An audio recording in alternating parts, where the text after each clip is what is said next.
Bienvenue à vous dans cette nouvelle vidéo d'actualité auto, celle du 10 octobre 2025. Aujourd'hui, on va parler de Stellantis, puisque le groupe devient de moins en moins français, cédant tout un tas de postes clés à la direction, qui autrefois étaient tenus par des Français, à des candidats d'autres pays. On parlera également de Stellantis, qui commence à redresser la barre côté vente. Alors, est-ce que c'est vraiment la fin de la crise chez Stellantis? On en parlera aujourd'hui en vidéo. On va également parler de l'administration Trump, qui s'apprête à couper encore plusieurs milliards de dollars d'aide destinés au développement de la voiture électrique. On parlera ensuite du syndicat des concessionnaires qui demande l'annulation de l'interdiction des moteurs thermiques en 2035. Et pour terminer, on parlera d'une marque asiatique de voitures électriques qui essaie de s'installer en Europe et pour qui les résultats sont plus que flopesques. C'est assez légendaire. Ce sont les sujets de cette vidéo du 10 octobre 2025. J'espère bien sûr qu'elle vous intéressera. Si c'est le cas, je compte sur vous comme d'habitude pour le montrer en laissant un like, en vous abonnant bien sûr, en boostant la vidéo si cela vous est proposé. C'est complètement gratuit et ça se fait en un clic. Et en laissant un petit commentaire pour donner votre avis sur l'actu du jour. Je rappelle aussi que pour ceux qui le souhaitent, vous pouvez également souscrire à un abonnement payant à partir de 99 centimes par mois via le bouton rejoindre, ce qui aide la chaîne à se passer d'une partie des sponsorisations et à rester un maximum indépendante.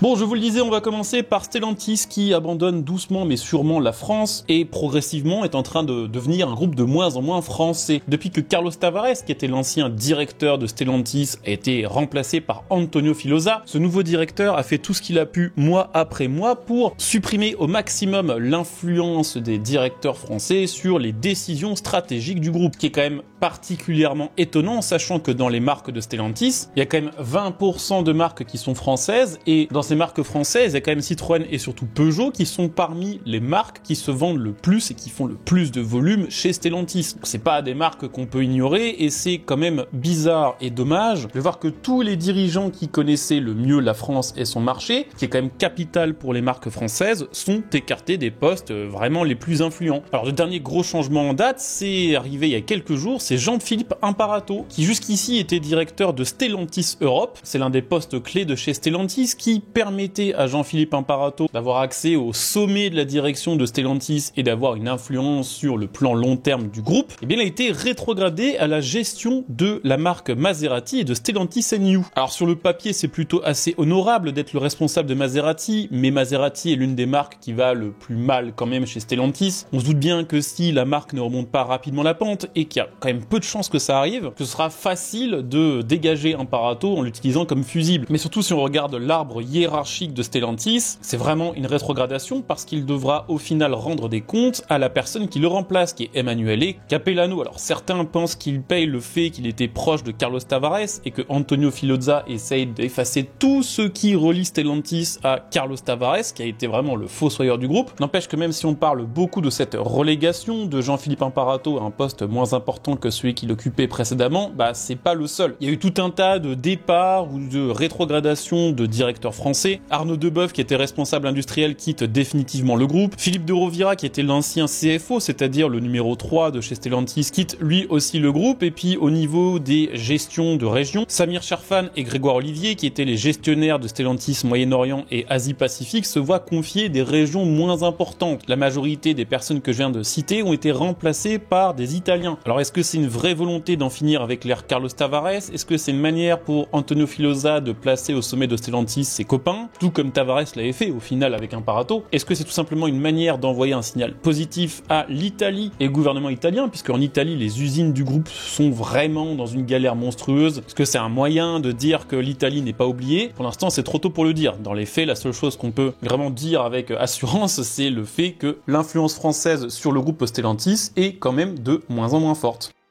Toujours chez Stellantis, on va parler quand même d'une bonne nouvelle puisque les facturations augmentent. Ce qu'on appelle les facturations, ce sont les livraisons facturées et quand elles augmentent, c'est plutôt bon signe parce que ça veut dire que quelques mois avant, les ventes ont augmenté. C'est des chiffres qui peuvent paraître un petit peu étonnants, mais effectivement, au troisième trimestre 2025, Stellantis, au niveau mondial, a vu ses livraisons facturées augmenter de 13%. C'est une progression qui est tirée en grande partie par l'Amérique du Nord où on voit une augmentation de 35%, grâce notamment, d'après Stellantis, au lancement du Ram Ram 1500 EMI V8. En Europe, les facturations progressent de 8%, poussées par la montée en cadence de nouveaux modèles du segment B, notamment tout ce qui va être C3, C3 Aircross, Frontera, Grande Panda, et puis le Moyen-Orient et l'Afrique affichent également une solide croissance de 21%, stimulée notamment par l'Algérie, la Turquie et l'Égypte. On verra si cette dynamique continue sur les prochains mois et si Stellantis arrive à sortir la tête de l'eau définitivement. D'ailleurs, je vous rajoute une petite actu au passage, puisqu'on a parlé il y a quelques instants de la Grande Panda. Sachez que la nouvelle version moins chère de la Grande Panda débarque en France à 15 900 € neuve. À ce prix-là, vous avez la version 1,2 litre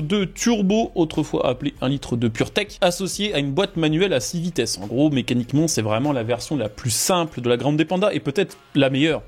Sur un tout autre sujet, sachez que du côté des États-Unis, la guerre contre les voitures électriques n'est pas du tout terminée, puisque les États-Unis s'apprêtent à annuler plus d'1 milliard de dollars de subventions qui étaient destinées à la transition vers la voiture électrique. Alors c'est pas de peau, mais c'est une aide dont allait surtout profiter General Motors, mais aussi Stellantis. En effet, si on en croit les documents obtenus par Reuters, le département américain de l'énergie envisage de révoquer 1,1 milliard de dollars de subventions attribuées l'an dernier par l'ancien président Biden. Ces financements n'étaient pas dédiés aux particuliers, c'était pas une sorte de bonus, mais c'était plutôt une aide destinée à la reconversion d'usines pour la production de véhicules électriques. Pour faire très simple, les équipements nécessaires pour produire des voitures thermiques et des voitures électriques ne sont pas les mêmes, et l'administration Biden voulait booster la voiture électrique en finançant les installations, les nouvelles machines, les nouvelles usines destinées à leur production, pour inciter déjà les constructeurs à se jeter plus vite dans la voiture électrique, mais aussi pour arriver au bout avec des voitures électriques moins chères. Ça impacte directement plusieurs projets de General Motors, de Stellantis, qui sont maintenant menacés. Du côté de chez General Motors, par exemple, on souhaitait demander 500 millions de dollars pour transformer une usine dans le Michigan afin d'y produire des voitures électriques, et du côté de chez Stellantis, on voulait demander au total 585 millions de dollars pour reconvertir 2 sites, celui de l'Illinois qui devait être reconditionné en usine de pick-up électrique, ce qui ne sera pas un gros problème pour Stellantis puisqu'elle a annulé la plupart de ses projets de pick-up électrique, mais également une usine de transmission dans l'Indiana qui devait se mettre à fabriquer des composants pour véhicules électriques. Nous allons maintenant parler de l'AME. Alors c'est pas l'AME à laquelle vous pensez, c'est ici l'Automotive Mobility Europe, c'est le syndicat des concessionnaires européens qui regroupe l'intégralité de toutes les concessions du continent. Elle n'est pas contre la transition vers la voiture électrique, mais elle juge que la date de 2035 pour la fin du thermique et le passage au tout électrique est impossible, notamment parce qu'elle considère que l'objectif de décarbonation, qui est vraiment le pilier central de toute cette transition, impose des objectifs de décarbonation européens qui sont intenables. Voici ce qu'elle propose pour essayer de préserver un maximum les concessionnaires européens. Elle propose déjà d'introduire un facteur de correction de carbone pour valoriser les énergies renouvelables et neutres en carbone. En gros, à ce qu'on prenne en compte dans le bilan carbone d'une voiture l'énergie qui a servi à construire la voiture et surtout sa provenance. Elle veut également intégrer les hybrides rechargeables et prolongateurs d'autonomie, ainsi que les carburants alternatifs comme solution intermédiaire. En gros, elle est OK avec la fin du 100% thermique, mais pense qu'il faudra une étape intermédiaire de plusieurs années, lors de laquelle il est nécessaire que les concessionnaires puissent continuer à vendre des hybrides et des hybrides rechargeables. Elle veut également plus d'incitations fiscales pour les consommateurs, une baisse des coûts de recharge de voitures électriques, une fiscalité modernisée pour les voitures de société, développer un marché de l'occasion électrique structuré avec certificat normalisé pour l'état des batteries, accélérer le déploiement des infrastructures de recharge et différencier la régulation, c'est-à-dire les normes entre les voitures classiques et les utilitaires légers. En gros, pour faire très simple, l'AME demande simplement une transition carbone plus progressive, plus pragmatique et qui prend en compte les réalités du marché. Et d'ailleurs, tiens, en parlant de réalité du marché, on va quand même parler de VinFast, histoire de terminer cette vidéo avec un sujet plus détente. VinFast est une marque vietnamienne, on a déjà eu l'occasion d'en parler plusieurs fois. Ils essayent de s'implanter en Europe, mais ça marche vraiment pas. On avait déjà parlé d'eux il y a quelques mois lorsqu'on apprenait à la fin du deuxième trimestre 2025 que la marque n'avait vendu que 6 voitures en France depuis le début de l'année. Eh bien, sachez que ce chiffre n'a pas changé puisque 0 nouveaux exemplaires de VinFast ont été immatriculés depuis la fin du mois d'avril. Et si on regarde à l'échelle européenne, c'est seulement 84 unités qui ont été vendues depuis le début de l'année sur l'intégralité des pays de l'Union européenne. C'est des chiffres quand même particulièrement alarmants pour une marque qui n'y arrive clairement pas. C'est facilement explicable, déjà, c'est une marque qui est extrêmement méconnue en Europe. En plus de ça, souvent les gens qui connaissent VinFast, ils connaissent VinFast pour les problèmes qu'elle a rencontrés, puisqu'il y a eu toute une histoire d'un accident mortel impliquant un VinFast VinFast VF8. Et dans cette histoire, la qualité de l'électronique du véhicule a été tenue comme principal responsable de l'accident. Donc ça leur fait pas une très bonne pub. Mais en plus de ça, la marque a décidé de se passer de concessionnaire, c'est-à-dire qu'elle essaye de vendre aux clients européens des voitures directement via Internet, ce qui marche pas très bien en Europe, où on est quand même attaché au fait d'aller voir une voiture en vrai avant de l'acheter. Quand on engage 40 à 50 000 euros dans une bagnole, c'est quand même pas pareil que d'acheter une paire de chaussures sur Amazon. Et puis il y a un autre gros problème, c'est que VinFast propose des voitures qui sont chères pour ce qu'elle propose. Si on compare une VF6 qui est à peu près au même prix qu'une Tesla Model Y, elle est beaucoup moins puissante et donc beaucoup moins performante, mais surtout elle a beaucoup moins d'autonomie. Elle a quand même 150 km de plus sur une Model Y, donc c'est un échec qui est facilement explicable et facilement expliqué. Je pense qu'on a fait le tour pour la vidéo du jour. J'espère bien sûr que cette vidéo vous aura intéressé. C'est le cas, je compte sur vous comme d'hab pour le montrer en laissant un like, en vous abonnant bien sûr pour les prochaines vidéos et en laissant un petit commentaire. On se retrouve dès demain pour la première vidéo du week-end.